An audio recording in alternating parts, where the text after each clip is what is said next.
안녕하세요. 물묵상. 오늘은 사무엘상 19장 1절부터 24절 말씀 보도록 하겠습니다. 19장 전체입니다. 네, 이제 사울이 계속해서 다윗을 죽이려고 하고 다윗이 이제 아예 도망가는 장면이 나오는데요.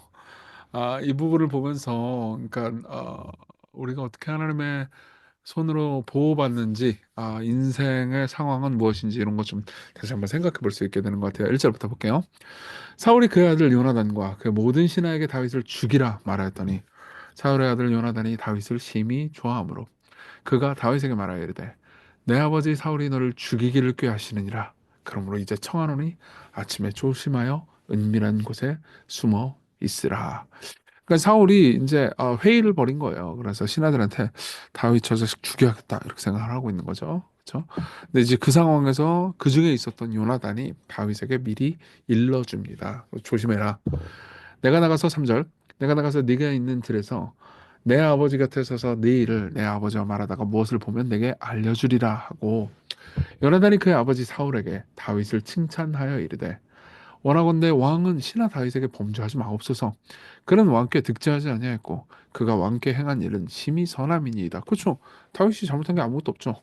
그러면서 그가 자기 생명을 아끼지 아니하고 블레셋 사람을 죽였고 이 부분이 중요합니다. 여호와께서는 온 이스라엘을 위하여 큰 구원을 이루셨으므로 왕이 이를 보고 기뻐하셨거늘 어찌 까닭 없이 다윗을 죽여 무지한 피를 흘려 범죄하려 하시나이까. 할 말 다 하죠. 아들이니까 좀 그럴 수도 있었던 것 같기도 하고, 그죠? 그러니까 다윗이 이제 잘못한 게 없습니다. 그러니까 죽이지 마소서라고 말할 때 요나단이 왜 다윗을 좋아하는지 그리고 왜 다윗을 보호하려고 하는지에 대해서 암시적으로 나온 부분이 하나 있어요. 뭐냐면 아까 말씀드렸던 것처럼 여호와께서 온 이스라엘을 위해서 큰 구원을 이루셨다. 요 말이에요. 그러니까 요나단이 다윗을 좋아하는 이유는 사실 하나밖에 없어요. 어떤 의미에서는. 요나단이 존경하고 사랑하는 하나님이 다윗을 선택하셨다. 하나님이 다윗을 사용해서 구원을 이루셨다. 요거죠. 네, 요거밖에 없어요. 그리고 그거 가지고 이제 아버지 사울을 설득하고 있는 겁니다. 그런 상황에서 사울이 요나단의 말을 듣고 맹세하되 여호와께서 살아계심을 두고 맹세하거니와 그가 죽임을 당하지 아니하리라라고 맹세는 무슨 딱 한 번만 그런 말을 합니다. 근데 어쨌든 간에 이제 아들까지 이렇게 얘기를 하니까는 뭐 정신을 다시 차려야겠죠. 하지만 뭐 이후에 보면은 어떻게 되느냐? 자, 요나단이 다윗을 불러 그 모든 일을 그에게 알리고 요나단이 그를 사울에게로 인도하니 그가 사울 앞에 전과 같이 있었어요. 좀 이제 진정된 것처럼 보입니다. 하지만 전쟁에 다시 있으므로 다윗이 나가서 블레셋 사람과 싸워 그들을 크게 쳐 죽임에 그들이 그 앞에서 도망하니라. 예. 또 블레셋 사람과 또 싸움을 하는데 또 다윗이 가서 또 이겨요. 그러니까 어떻게 하느냐? 이제 또 사울은 질투가 막 폭발하는 거예요. 예. 그래서 사울이 손에 단창을 가지고 그의 집에 앉았을 때 여호와께서 부르시는 악령이 사울에게 접하였으므로 다윗이 손으로 수금을 탈 때, 그러니까 여전히 또 사울 앞에서 또 수금을 타고 있었습니다. 그러니까 어떻게 하냐? 사울이 단창으로 다윗을 벽에 박으려 하였으나 그는 사울의 앞을 피하고 사울의 창은 벽에 박힌지라 다윗이 그 밤에 도피하며 여기 보면 8절에 보면 다윗이 블레셋 사람을 쳐 죽였고 블레셋 사람들은 도망했다고 그랬잖아요. 그죠? 근데 10절에 보면 사울이 다윗을 여기 박으려라고 번역된 이 단어 있잖아요. 이게 여기서 8절에 다윗이 블레셋 사람을 치다라고 말하는 단어하고 똑같은 단어예요. 예. 그러니까 다윗이 외적에게 하는 일을 사울이 다윗에게 하고 있는 거죠. 예. 그래가지고 다윗이 도망을 가게 만든 겁니다. 참 이게 진짜 그러니까 다윗은 잘못한 게 아무것도 없는데, 그러니까 이런 거예요. 사울은 어느 정도까지 질투하고 있냐면은 이 블레셋 즉 외적에게 행동해야 하는 것을 자기 안에 있는 자기 편에게 하는 거죠. 참 이게 그리스도인들 사이에서도 진짜 많이 벌어지는 일입니다. 심지어 이제 그리스도인들끼리도 막 서로 질투를 한단 말이에요. 특히 사역을 하는 저 같은 사람도 사역을 하는 사람이면 같이 사역하는 사람은 동역자잖아요. 근데 동역자를 질투해가지고 이 이제 복음을 잘 듣고 복음을 나누고 복음을 선포함으로써 비신자들을 예수님께로 인도하는 일보다는 복음을 잘 공부해가지고 막 동료 신학자들, 동료 막 목회자들 막 비판하면서 질투하면서 막 칼로 찌를 수도 있어요. 신학의 날카로운 칼을 갈아서 이 이제 사탄과 세상과 싸우는 게 아니고 동료 신자들 막 푹 찌르고 다니는 거예요. 그럴 수 있어요. 예. 이거는 굉장히 이제 악한 일인 거죠. 실제로 다윗 사울이 그러니까 마땅히 사랑해야 되는 다윗을 사랑하지 않고 질투에 사로잡으면 그렇게 돼요. 제가 이틀 전에도 말씀드린 적이 있는데 질투에 사로잡히면 마땅히 사랑해야 될 사람을 사랑하지 못합니다. 그래서 어떻게 했냐? 사울이 전령들을 다윗의 집에 보내어 그를 지키다가 아침에 그를 죽이게 하려 한지라. 다윗의 아내 미갈이 다윗에게 말하여 이르되 당신이 이 밤에 당신의 생명을 구하지 아니하면 내일에는 죽임을 당하리라 하고 이제 이번에는 미갈이 나섭니다. 사울의 딸이죠. 그리고 다윗하고 결혼한 사람입니다. 미갈이 다윗을 창에 달아내림에 그가 피하여 도망가니라. 미갈이 우상을 가져다가 근데 우상이 또 있어요 미갈은 그러니까 이 사울의 집이 이제 이렇게 좀 약간 콩가루 집이라는 것을 알 수 있죠. 요나단은 엄청 경건해요. 근데 미갈은 우상 숭배를 또 남모르게 하고 있었어요. 그러니까 이게 진짜 웃긴 거죠. 뭐 근데 뭐 다 그렇잖아요. 가족 가운데서도 경건한 사람도 있고 완전 무신론자 불신자도 있고 막 복잡합니다. 그래서 침상에 누이고 그 우상을 가져다가 침상에 누이고 염소털로 엮은 것을 그 머리에 씌우고 의복으로 그것을 덮었더니 사울이 전령들을 보내어 다윗을 잡으려 하매 미갈이 이르되 그가 병들었습니다. 사울이 또 전령들을 보내어 다윗을 보라 하여 이르되 그를 침상째 내게로 들고 오라 내가 그를 죽이리라. 전령들이 들어가 본즉 침상에는 우상이 있고 염소털로 엮은 것이 그 머리에 있었더라. 이렇게 된 거죠. 그러니까 이제 미갈이 숨겨준 것이 다 들통난 거죠. 그러니까 사울이 미갈에게 이르되 17절 너는 어찌하여 이처럼 나를 속여 내 대적을 놓아 피하게 하였느냐. 이제 이미 다윗을 대적으로 생각하고 있어요. 블레 사람이랑 똑같은 존재로 생각하고 있어요. 그러니까 미갈이 뭐라고 그러냐면 거짓말을 합니다. 사울에게 대답하되 그가 내게 이르기를 나를 놓아 가게 하라 어찌하여 나를 너희를 죽이게 하겠느냐 하더이다 하니라. 그러니까 다윗이 나 죽이려고 했어요 이렇게 얘기하면서 이제 넘어가게 만든 거죠. 그러니까 이 지금 나쁜 질투에 사로잡힌 아버지는 딸로 하여금 거짓말을 하게 만들 정도로 이제 타락해 버립니다. 그러니까 제정신을 잃어가는 과정이죠. 자, 그 과정 중에서 다윗은 도망갑니다. 도망가서 라마로 가서 사무엘에게서 날아가서 사울이 자기에게 행한 일을 다 전하였고 다윗과 사무엘이 나이옷으로 가서 살았더라. 그러니까 사무엘이 이제 운영하던 선지자 학교가 있었어요. 그 선지자 학교에서 이제 이제 사무엘을 를 다윗이 찾아가가지고 이제 여차여차 했습니다라고 얘기하면서 이제 거기에 같이 머무는 거죠. 근데 사울은 계속해서 다윗 죽이고 싶어 하잖아요. 그래서 어떻게 하냐? 어떤 사람이 사울에게 전하여 이르되 다윗이 라마 나요세 있더이다. 사무엘하고 같이 있습니다라고 얘기하니까 사울이 다윗을 잡으러 전령들을 또 보냅니다.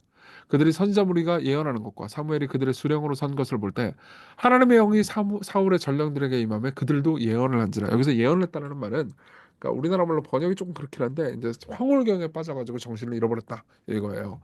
그러니까 선지자들을 가리킬 때 그 가리키는 과정 중에서 이제 황홀경이 그에게 있었던 거죠. 어떤 사람들에게 다윗을 죽이려고 온 암살자들에게. 그럼 왜 이런 방식으로 하나님께서 하셨느냐? 좀 이따 얘기해 드릴게요. 어떤 사람이 그것을 사울에게 알림해 사울이 또 다른 전령을 보냈더니 그들도 황홀경에 빠져요. 사울이 세 번째 다시 전령들을 보냈더니 그들도 예언을 한지라 그들도 또 황홀경에 빠집니다. 이에 사울도 라마로 가서 세구에 있는 큰 우물에 도착하여 물어 이르되 사무엘과 다윗이 어디 있느냐 어떤 사람이 이르되 라마 나요스에 있나이다. 사울이 라마 나요스로 가니라 하나님의 영이 그에게 대임하시니 그가 라마 나요스에 이르기까지 걸어가며 또 예언을 해요. 그러면서 그가 또 그의 옷을 벗고 완전 이제 완전히 황홀경에 빠진 거죠. 사무엘 앞에 예언을 하며 하루 밤낮을 벗은 몸으로 누웠더라. 그러므로 속담에 이르기를 사울도 선지자 중에 있느냐 하니라. 이게 10장에도 나온 말이죠. 10장에는 긍정적인 의미로 사울이 그러니까 또 예언하고 함께했던 것을 보면서 말했지만 이제 이쯤 되면 사울이 미쳤다라는 말에 그 뭐라고 해야 될까요? 다이어 여러 가지 의미가 있는 말이 돼버린 거죠. 예. 그럼 여러분 궁금할 겁니다. 왜 갑자기 엑스타시가 뭐 다윗을 보호하기 위해서 뭐 한 것도 맞는데 왜 엑스타시가 있는 거지? 이런 걸 한번 생각해 볼 필요가 있어요. 이건 답은 간단합니다. 하나님께서는 이스라엘 백성들을 정말 보호하고 싶어 하세요. 사랑하신단 말이에요. 근데 다윗이 싸움 잘하잖아요. 그렇죠? 여러 번 전쟁에 이겼잖아요. 그래서 사울이 보낸 암살자를 다윗이 싸우다가 물론 다윗도 한편으로 보호했지만 다윗이 싸우다가 그 암살자들을 죽이면은 그 암살자들은 죄도 없이 나쁜 군주를 만나가지고 괜히 죽게 되는 거잖아요. 그러니까 하나님께서 그들도 보호하기 위해서 그들에게 엑스터시를 주시고 다윗을 죽이지 못하도록 보호를 하신 거죠. 네. 그리고 또 동시에 사울도 그런 방식으로 이제 다윗을 못 죽이게 하시잖아요. 그죠? 그걸 통해서 사울에게도 여전히 회개할 기회를 주신 겁니다. 이게 참 슬픈 이야기이기도 하고 또 하나님께서 얼마나 자기 백성들을 보호하시는지에 관한 이야기이기도 하죠. 네. 자, 어쨌든 적용해 봅시다. 첫째, 악에도 불구하고 보호하시는 하나님을 생각해 봅시다. 하나님 보호의 방법이 되게 다양하죠. 요나단, 미갈, 그리고 초자연적인 방법으로 보호를 해주시죠. 그것은 우리가 하나님의 보호하심을 재단하거나 예측하거나 계산할 수 있지 않다는 것을 의미합니다. 그러니까 항상 하나님께서 우리에게 이런 방식으로 보호해 주셔야 되는 거 아닌가, 이런 방식으로 나에게 채워 주셔야 되는 거 아닌가, 이런 것들을 여러분들이 계산할 필요가 없습니다. 왜냐하면 그분이 다 계산하고 계세요. 여러분들이 경제적으로 어렵든 또 상황 가운데서 무슨 위험 가운데 놓였든 하나님 여러분들을 돌보아 주십니다. 그래서 데일 랄프 데이비스는 이렇게 얘기해 줍니다.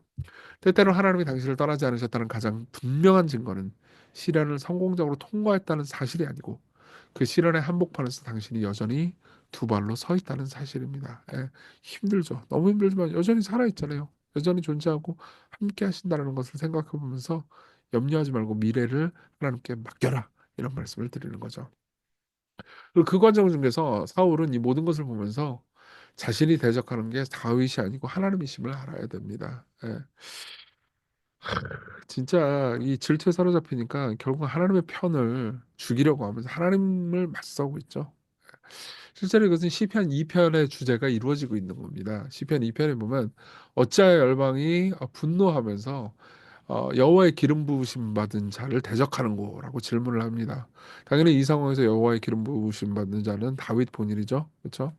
그러면서 하나님께서 그들이 결국은 쓰러지고 무너질 거라고 그들의 경영하는 바, 생각하는 바가 결국은 좌절될 거라고 말씀하시면서 내가 나의 왕을 내 거룩한 산 시온에 세웠다 하시리로다 이렇게 얘기합니다.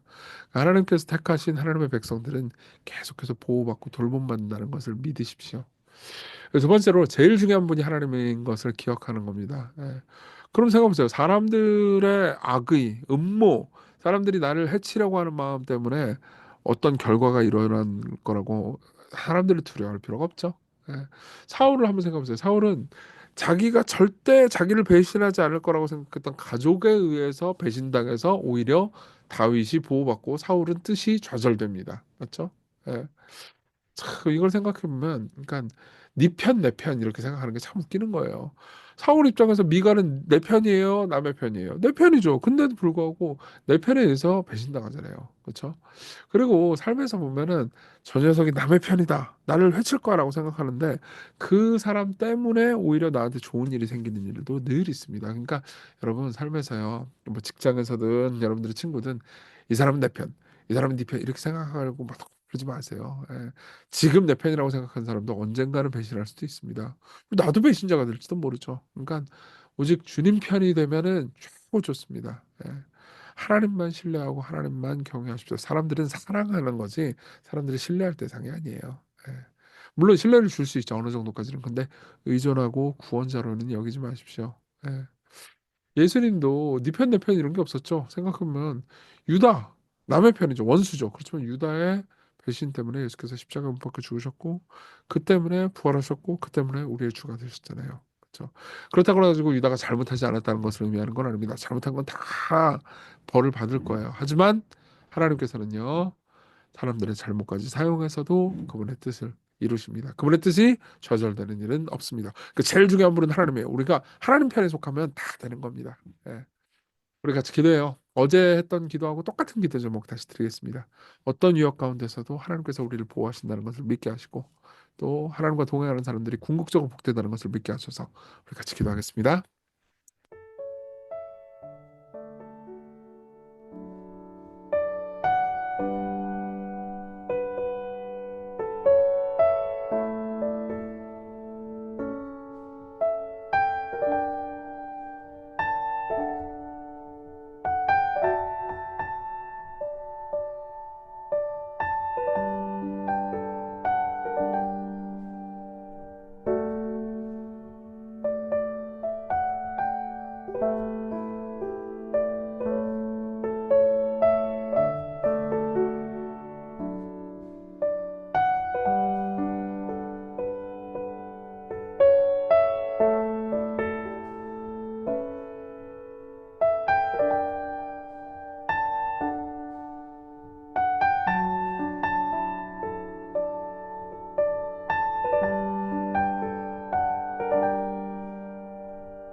기도하겠습니다. 자비로우신 하나님, 우리가 하나님의 손 안에 있음을 믿습니다.